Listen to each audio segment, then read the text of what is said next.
Have you ever felt stressed because things didn't go your way? Maybe your plans failed. Maybe someone didn't listen to you. Or maybe life just kept surprising you in ways you didn't expect. But the truth is, the more you try to control everything, the more life controls you. Once, there was a man who wanted to control every single thing in his life. But one lesson taught him that letting go is the real power. This is his story, and maybe it's yours too.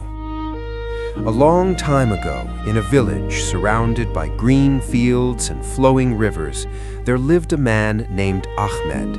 Ahmed was a farmer, and he was known for one thing. He wanted everything to be perfect. He planned every detail of his life.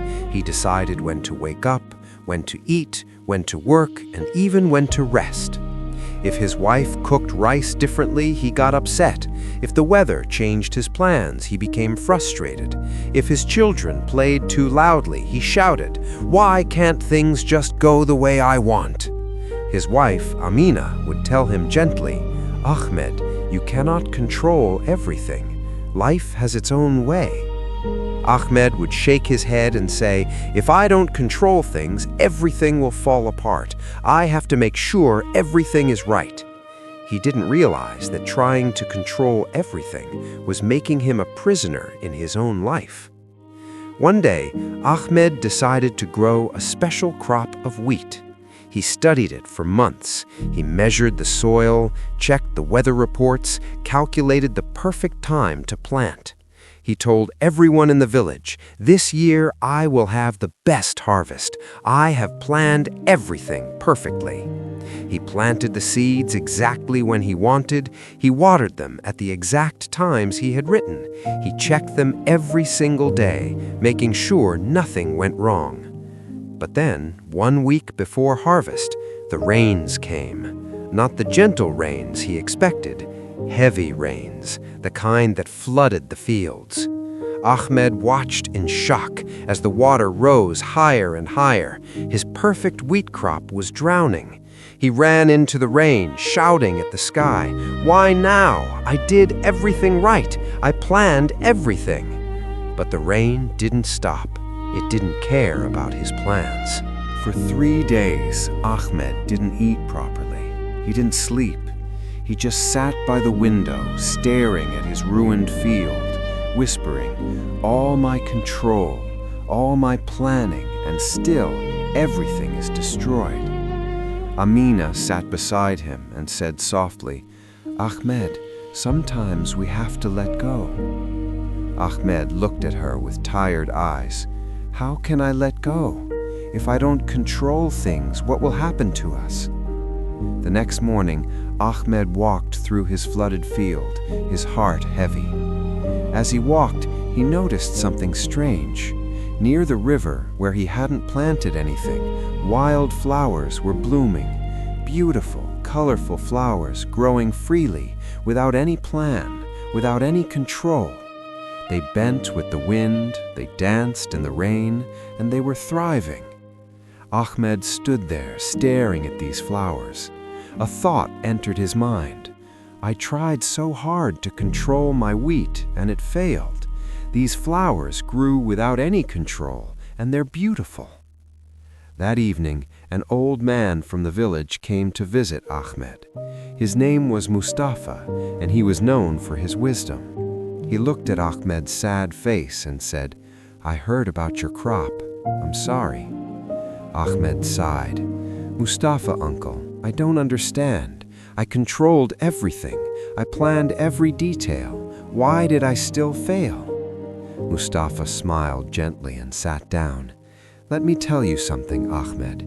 Many years ago, I was just like you. I wanted to control my life, my family, my business, everything. I made plans for my son's future. I decided he would be a doctor. I pushed him, controlled his every decision. But you know what happened? He became miserable. He hated medicine. One day, he ran away from home." Ahmed listened carefully. Mustafa continued, "I spent months looking for him. angry that he didn't follow my plan. When I finally found him, he was working as a carpenter in another town. And Ahmed, I had never seen him so happy. That's when I learned the hardest lesson of my life. The more I tried to control, the more I lost. When I let go, life showed me something better than I had planned. Ahmed asked quietly, "So what did you do?" Mustafa's eyes were kind. I apologized to my son. I told him, "Follow your heart. I will not control you anymore." Today, he's one of the best carpenters in the region. He's happy, successful, and we have a beautiful relationship. All because I stopped trying to control his life. That night, Ahmed couldn't sleep. He kept thinking about the wildflowers, about Mustafa's son, about all the times he had stressed himself trying to control every little thing. He realized something powerful. Control is an illusion. The rain came whether he wanted it or not. Life happened whether he planned it or not. The only thing he was really controlling was his own peace of mind, and he was destroying it. The next morning, Ahmed did something he had never done before. He woke up without a plan. He didn't check his schedule. He didn't make a list. He just walked outside and looked at the sky. The sun was rising, painting the clouds in orange and pink. He had lived in this village his whole life, but he couldn't remember the last time he actually watched the sunrise. He was always too busy planning the day. Amina came outside and saw him standing there. "Ahmed, is everything okay?" Ahmed turned to her and smiled, a real smile she hadn't seen in years. "I think I'm learning to let go," he said. From that day, Ahmed started changing. When his children played loudly, instead of shouting, he joined them. When the food was different than expected, he enjoyed it anyway. When his plans changed, he adapted instead of getting angry. One day, while working in the field, his neighbor's cow broke through the fence and ate some of his vegetables. The old Ahmed would have been furious, but this time, Ahmed looked at the cow, then at his neighbor who came running apologetically. Ahmed laughed. "It's okay, the cow was hungry. We can fix the fence together." His neighbor was shocked. Everyone in the village was shocked. Ahmed, the man who controlled everything, was learning to let go. But the real test came 3 months later. Ahmed had planted a new crop, but this time he planted it differently. He didn't obsess over every detail. He did his best, then he let nature do its work. He told himself, "I will do what I can, but I cannot control the rain, the sun, or the wind. I can only do my part." One evening, a strong wind came. Ahmed heard it howling outside. The old Ahmed would have run to the field in panic, but this time he stayed inside with his family, drinking tea, telling stories. Amina looked at him, surprised. "Aren't you worried about the crop?" Ahmed smiled peacefully. "I've done my best. The rest is not in my hands. Worrying won't change the wind." The next morning, Ahmed went to check his field. Some crops had fallen, some were bent, but most were still standing strong. And you know what Ahmed felt? Peace. Not because everything was perfect, but because he had let go of the need for perfection. He had done his work, and he accepted the result, whatever it would be. Weeks passed, and harvest time came. Ahmed's crop wasn't the biggest in the village, but it was good enough. More importantly, Ahmed was happy. He didn't exhaust himself with stress. He didn't fight with his family over small things. He had learned something more valuable than a perfect harvest. He had learned to live. One afternoon, Mustafa came to visit again.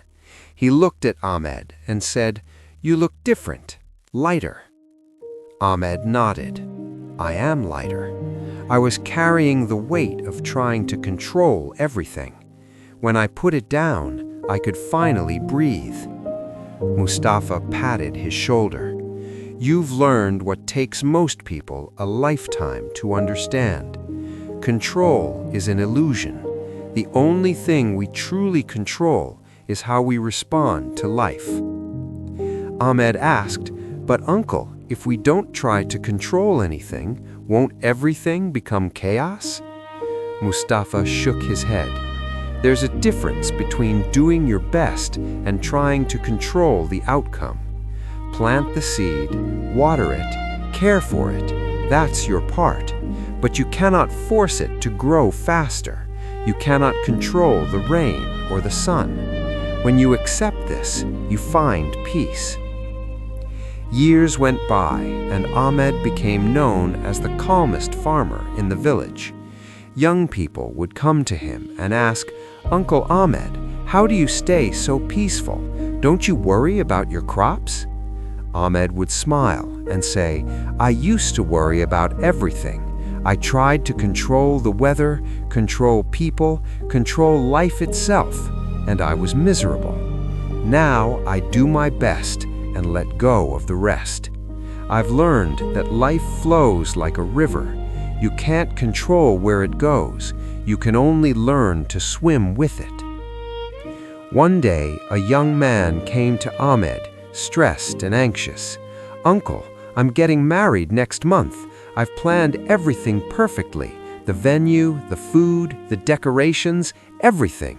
But I'm so worried. What if something goes wrong? What if it rains? What if people don't like the food?"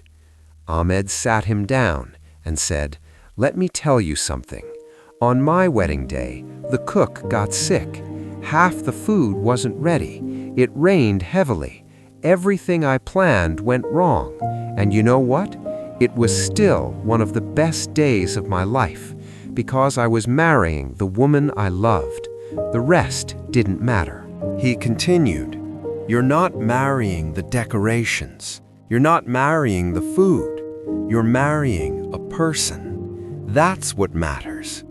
Plan what you can, but don't try to control everything, because life will surprise you, and sometimes those surprises are better than your plans."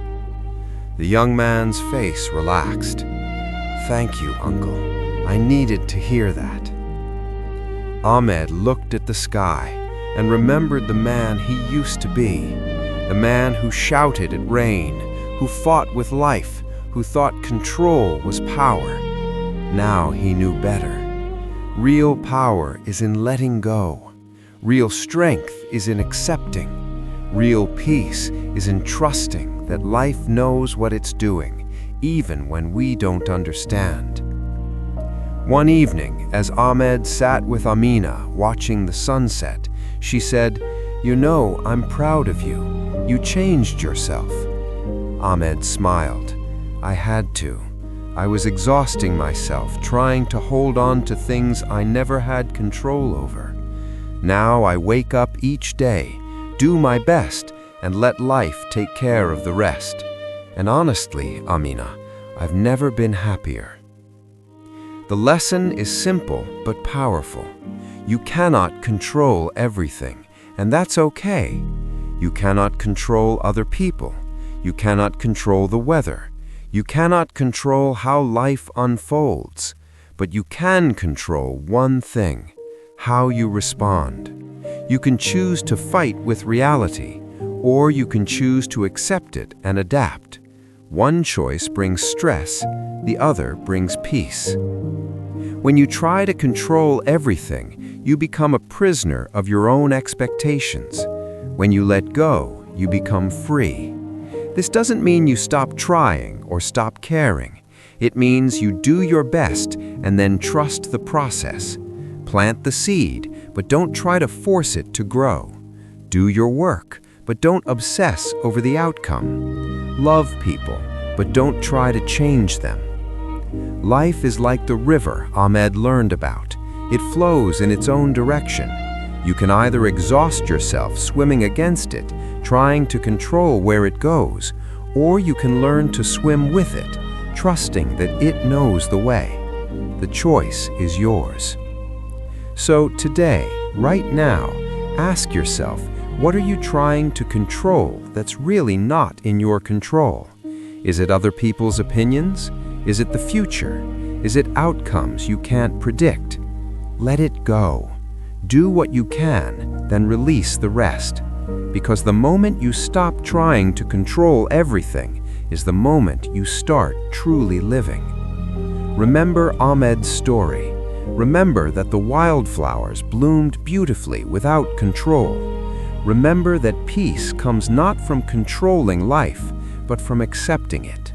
You cannot control the wind, but you can adjust your sails. That's where real power lives. If this story touched your heart, share it with someone who's trying to control too much today. Because every story here helps you grow stronger, calmer, and wiser. The wisdom to know what you can control, and the courage to let go of what you can't.